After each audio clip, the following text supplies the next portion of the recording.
Olha, quando surge o Alviverde, por aqui eu sujo, claro, com mais um vídeo para você. Meu amigo, o grupo do Palmeiras foi sorteado. Palmeiras caiu num grupo aí complicado. Tem gente já até falando que é grupo da morte. Eu sou um deles aí, que acredito que seja o grupo mais difícil dessa Conmebol Libertadores 2024.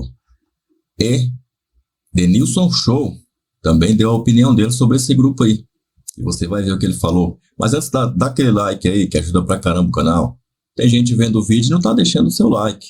Aí não dá, né? Aí o canal não vai ter os vídeos viralizados pra galera. Deixa o seu like aí e manda um comentário aí também. Você concorda com essa avaliação, com essa análise de Denilson Show? Olha só o que ele falou.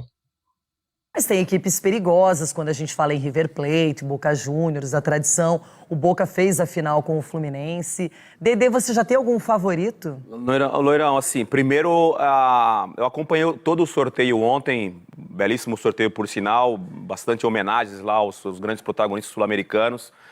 Só que acho que ficou de bom tamanho o sorteio para os times brasileiros. Existia a expectativa do Botafogo cair em algum grupo com um time brasileiro, né? Esse confronto de times brasileiros na Libertadores.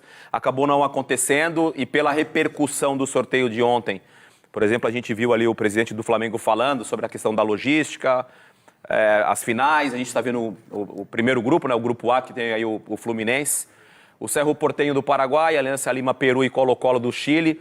Assim, Colo-Colo é um time tradicional do Chile, o Cerro Porteño também no Paraguai. Eu acho que não é um grupo que tenha tanta dificuldade, o Fluminense, nesse caso, vai ter tanta dificuldade. O Fluminense, acho que tem condições de classificar nesse grupo. E classificar até em primeiro lugar, é isso mesmo. Perdão, Leirão. Eu também achei que foi um grupo tranquilo. Não acredito que o Fluminense vá passar por sobressaltos por aí. Agora, depois sim, vai afunilando, aí a competição muda de figura. Mas para uma primeira fase, o Fluminense tem tudo para se dar bem aí, na minha opinião. Agora, grupo B, a sequência desse sorteio da Libertadores, com o seu São Paulo, junto com o Barcelona de Guayaquil do Equador, o Talleres da Argentina e o Cobresal do Chile. O Cobresal, acho que é a segunda vez que joga a Libertadores, né? É a grande surpresa nessas últimas Libertadores. O Talleres que eu estava vendo ontem também, que já foi um problema para o São Paulo, mas também acho, Loirão, que nesse grupo o São Paulo tem, até pelo elenco que tem, pelo time que tem, também tem condições de se classificar. Tenho dúvidas se conseguiria se classificar em primeiro lugar. Eu sempre acho que adversários argentinos são complicados, não é? Mas o São Paulo tem sim hoje qualidade, tem opções. Vai ter tempo agora para treinar, já que foi eliminado precocemente do estadual. Então, para se preparar muito bem para começar com tudo na Libertadores. Agora, a gente vai para o Grupo C na sequência. O Grêmio aparece como time brasileiro representante do Grupo C, ao lado do tradicional e super vitorioso na Libertadores Estudiantes de La Plata, da Argentina, o The Strongest da Bolívia, Altitude, e o Huachipato do Chile. Complicadinho, né, Leirão? Não é um grupo... Deslocamento. Não é um grupo, assim, tecnicamente falando, não é um grupo tão complicado também para o Grêmio, mas essa questão de altitude... lá, por exemplo, na Bolívia, eu joguei a final da Copa América, por exemplo, na Bolívia, realmente é um jogo difícil, é difícil jogar na altitude, não é frase vazia quando os jogadores... Jogou e o que mais na final da Copa América? Somos campeões, somos campeões. E assim, não é frase vazia quando o jogador fala, quando a imprensa, os jornalistas quando viajam para acompanhar os jogos, realmente é difícil você jogar na altitude, essa questão da logística para esse grupo, o Grêmio pode ter alguma dificuldade, mas tecnicamente falando, acho que o Grêmio também consegue a classificação. Na sequência, apresentamos o Grupo D da Libertadores, que tem LDU do Equador, Júnior Barranquilla da Colômbia, Universitário do Peru e aí o Botafogo, que escapou pelo menos de um confronto brasileiro já na fase de grupos. Mas, a minha opinião, eu não achei simples esse grupo, não. A LDU eu vejo sempre como uma força do continente. E o Júnior Barranquilla é aquele time que pode aprontar alguma coisa. Times colombianos, Loirão, pelo que eu tenho acompanhado durante as últimas Libertadores, enfim, fisicamente são muito bem preparados. Sempre é um jogo muito duro, físico. Então o Botafogo tem que ficar ligado nessa situação. Não acho que são times que vão assustar a equipe do Botafogo. O Botafogo acho que está com uma equipe muito boa, estruturada. Tem uma mescla de jogadores mais jovens, mas tem muitos jogadores experientes. Acho que o Botafogo consegue fazer uma boa fase de grupos. Muito bem, agora seguimos com mais um grupo da Libertadores. É o Grupo E, o grupo do Flamengo, que tem Bolívar, não é? Lá da Bolívia. o Milionários da Colômbia e o Palestino do Chile. Pegou moleza, eu acho, hein? Acho que o Flamengo pegou uma molezinha. Obviamente... Vai viajar bastante. Obviamente, eu acho que a grande preocupação era, né? Agora já tá concretizado porque o sorteio já aconteceu, era justamente a logística. As viagens longas que dentro dessa Libertadores acontecem para os times brasileiros. Mas volto a falar aqui, sendo repetitivo, em relação à qualidade técnica, o Flamengo é o melhor dos outros 3. Se contarmos em quilometragem que os clubes farão para poder desenvolver essa primeira fase, o que mais vai sofrer, em primeiro lugar, é o Botafogo e depois vem o Flamengo na sequência entre os brasileiros. Agora, o Flamengo é muito respeitado hoje, Sim. É temido na América do Sul. É uma equipe que, quando você olha os reforços e jogadores que vêm de outros países também, como agora o De La Cruz, que fez sucesso no River Plate, que chegou no Flamengo, o próprio Arrascaeta, não é? O Pedro é um jogador também bem celebrado, o Gabigol, claro. Então, quando a gente olha essa configuração toda, o Flamengo é uma equipe para ser respeitada sim, ainda mais com o Tite, que era técnico da seleção brasileira. Ia falar justamente, acrescentar no que você estava falando em relação à qualidade técnica do time do Flamengo, e hoje você olha para o banco de reserva, tem um treinador aí que, poxa, 2 Copas no mundo. Agora o grupo F, grupo do Palmeiras. E temos também Independiente del Valle, do Equador, uma equipe chata de ser enfrentada.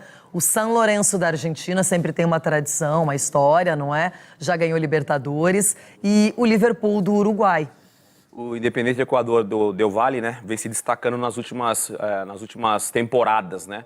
São Lourenço, time argentino. Você falou que os times argentinos sempre são difíceis de ser batidos, são jogos complicados. O fator casa, às vezes, atrapalha bastante, né, pro time visitante. Mas, assim, a mesma análise que você fez em relação ao elenco do Flamengo, acho que pode ser feito da mesma forma com o Palmeiras. O Palmeiras com o Abel Ferreira, ele ganhou uma outra projeção em termos de Libertadores e no ano passado foi osso duro de roer, acabou caindo nos pênaltis, né? Acabou sendo eliminado nos pênaltis pelo Boca Juniors, mas é uma equipe muito forte e tem tudo para ser bem competente nessa Libertadores.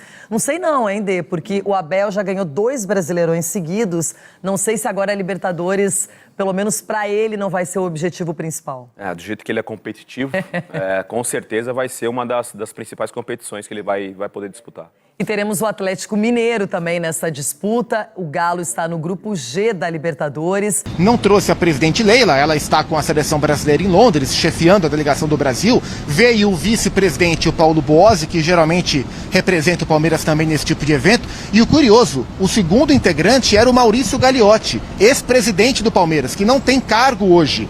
É uma intenção do Palmeiras, mas é um cara com experiência em bastidores de Conmebol, de reforçar a importância de trabalhar os bastidores. Palmeiras trouxe alguém, junto com o vice Paulo Boazzi, que conhece os caminhos da competição, os caminhos da Conmebol, as pessoas certas para conversar. Palmeiras preocupado com bastidores. E algo curioso, né, Roberta? O Botafogo não só anunciou um jogador durante o sorteio, como esse jogador estava no sorteio. Eu nunca vi um atleta anunciado passeando entre os dirigentes no sorteio, que é o Oscar Romero, o irmão gêmeo do Ángel Romero do Corinthians, que estava lá com camisa do Botafogo embaixo do braço, gente finíssima. Sim. E também bateu um papo com a gente. Verdade, ele que foi uma oportunidade de mercado também do Botafogo, porque estava livre. Bruno, Mari. A gente tem na tela também a parte da bufunfa, né, dupla, porque aí é a premiação da Conmebol Libertadores que teremos então alguns ajustes. A vitória na fase de grupos vale então $330 mil,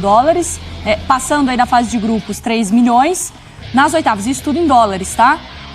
Oitavas 1,25 milhões, quartas 1,7, semis 2,3, o vice-campeão leva $7 milhões e o campeão leva $23 milhões e ainda a Libertadores Feminina teve um aumento, então no total a competição premia 3,65 milhões. É a equipe aí que for passando e chegando até a decisão. Nesses dias de sorteio, a gente fica, claro, esperando aquele momento do grupo da morte, do time que vai dar aquele sorriso, que não quer sorrir, mas que, yes, se eu pudesse ter montado ali, teria sido mais ou menos assim. Quem que saiu com cada um desses sentimentos? Eu acho que o grupo do Grêmio não é nada legal. Tem história, tem rivalidade, como disse, né, o presidente Alberto Guerra. Estudiantes é barra pesada, mas eu acho assim, eu acho que as dificuldades vão surgindo no dia a dia, né? Que às vezes tem um time que não está bem no campeonato local E aí ele começa a usar a característica da competição para ser muito bem em casa. É a declaração hoje do Colo-Colo, né? Dos dirigentes do Colo-Colo. O grupo é muito difícil, a gente precisa ser muito forte como local. E é o grupo do Fluminense, que é um grupo, para mim, acessível.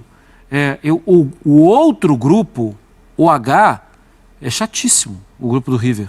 Porque tem o melhor paraguaio de longe, tem o Libertad que está jogando muito bem. Tem toda uma rivalidade local entre River e Nacional, que é só atravessar o Rio. É um grupo chato isso. Só atravessar o River. Ir para o Nacional atravessar o River. Exato. Seria interessante para ele. Mas não dá para falar que tenha sido tão caudaloso, falando no Rio, né? Tão caudaloso assim, né, Mariana? Exatamente. E você, Mari? Vai passar muito também as avaliações pelas viagens, né? Pelos deslocamentos, altitude, enfim. A maneira como o sorteio, ele se desenhou para o Botafogo numa possibilidade de um grupo mais difícil, numa possibilidade de enfrentar o brasileiro justamente porque vem, né, dessa pré-Libertadores. Eu acho que ficou ali até que bom. Né, pensando assim, enfrentou a LDU, foi um jogo difícil, mas numa temporada em que o Botafogo ele não deu tanta importância para a Sul-Americana, né, no ano passado. Então, foram 2 empates. Sim. Empatar na altitude é uma coisa importante, mas o Botafogo não se pagou quando recebeu a LDU. Então, acho que pensando na expectativa do Botafogo, acho que é um grupo acessível também. Aí, o Zupac e a Roberta, não sei o que eles acompanharam ali nos bastidores também, mas a minha sensação é a seguinte, quando a gente bate o olho e fala não tem grupo da morte. Sabe por que não tem grupo da morte? Porque os brasileiros são muito melhores que os outros. Tanto que a gente cogitava, como você está destacando, né, Mário? O que seria um grupo da morte? O Botafogo caiu em um grupo de brasileiro. É o que aconteceu ano passado. Quando o Galo caiu no grupo do Furacão. Isso. Ou eventualmente o Atlético, que estava no pote 2, cair no pote do River. Sim. Isso. Sem essas combinações, esses 2 casos não aconteceram, a gente olha e fala assim, não tem grupo da morte. Podemos ter os 7 brasileiros numas oitavas de... Agora... É que eu acho o Estudiantes muito complicado. Não, eu acho que nesse sentido o grupo do Grêmio, ele é o mais difícil. Também me parece o mais difícil. Agora, eu estava lendo no Olé hoje, para eles tem grupo da morte ali. Eles estavam falando que claramente o grupo da morte é o grupo do Palmeiras. Porque a visão deles é a do torcedor do São Lourenço, que vai ter que jogar contra o Palmeiras e vai ter que jogar contra o Independente Del Valle, Zupac. Sim. Não, é isso. A questão do grupo da morte depende de quem vai morrer, né? Então, assim, no grupo da morte citado pelos colegas do Olé, de fato, o São Lourenço ele é a terceira força do grupo. E aí não estou falando em tradição, porque ele tem uma Libertadores, o Del Valle não tem. Mas o Del Valle tem se colocado no cenário continental. É claro que o Palmeiras é favorito, mas o Del Valle vem se colocando no cenário continental à frente do São Lourenço. Embora o Del Valle também viva um período de transformação. Transformações recentes nas comissões técnicas, agora assumiu o Javier Gandolfi, que fez um trabalho muito bom no Tadieres na última temporada, e o Del Valle vem trocando bastante de técnico, seja porque os trabalhos não funcionaram, seja porque funcionaram e seus técnicos foram cobiçados. O Martim Anselmi, que fazia um trabalho jovem, né, ex-auxiliar do Miguel Ramírez, que fazia um trabalho interessante, está no Cruz Azul do México, mas o Del Valle vem, e como é um clube formador, ele vende muito, e o elenco troca muito também, mas é um clube de metodologia estabelecida, então é um adversário muito complicado para o São Lourenço.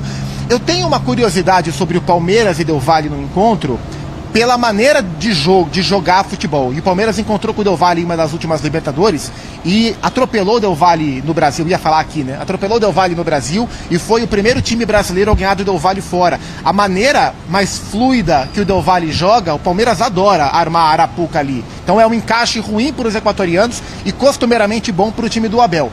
É um grupo equilibrado, eu até falava mais cedo no F360, esse grupo tem uma particularidade que é um encontro de 2 das maiores joias do futebol sul-americano para as próximas décadas. 2 jogadores já vendidos, 2 adolescentes já vendidos. O Endrick, já vendido ao Real Madrid, e o Kendry Páez, um projeto de craque do futebol equatoriano, de 16 anos de idade, já titular da seleção do Equador com essa idade, já vendido ao Chelsea, vai só em 2025 ao Chelsea pela questão de idade. Então essas 2 joias vão se encontrar. É um grupo equilibrado. E eu acho o grupo do São Paulo bem traiçoeiro também. Você falando aí, né, que lá fora falaram sobre esse grupo da morte, e a gente viu também adversário do Flamengo, né, comemorando estar no grupo do Flamengo. Pato Rodrigues, ex-Santos, comemorou, vamos para o Rio de Janeiro. é palmeirense. O Denilson Show dando aí o palpite dele sobre esse grupo do Palmeiras. Grupo aí com Independente Del Valle, São Lourenço e o Liverpool. O bicho pegando no grupo do Palmeiras aí, só tem cobra criada aí nesse grupo aí. Tem time argentino, tem Uruguai, equatoriano, ou seja, os países mais fortes aí da América do Sul estão nesse grupo do Palmeiras.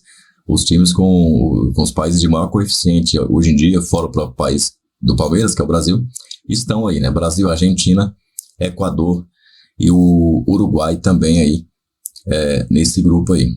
Talvez o Uruguai, podemos dizer até que não fosse, né? Talvez não entre os 4, porque tem a Colômbia aí que de repente é forte.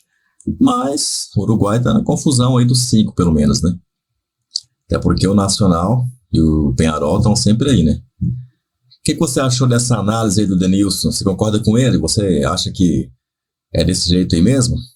As dificuldades se apresentando para o Verdão nesse ano, depois de tantas fases de grupos que tivemos recentemente, onde todo mundo apontava que o Palmeiras estava num grupo fácil. Dessa vez, nesse ano, o Palmeiras cai num grupo complicado. E olha que é o campeão brasileiro. E foi sorteado um grupo complicado como esse aí. Vamos lá, vamos para cima. Venha quem vier. É o maior do Brasil. Não temos medo de ninguém. Vamos lá. Deixa o seu like aí. Se inscreva no canal. Até o próximo vídeo, que pode ser um desses aí, ó. Avante palestra!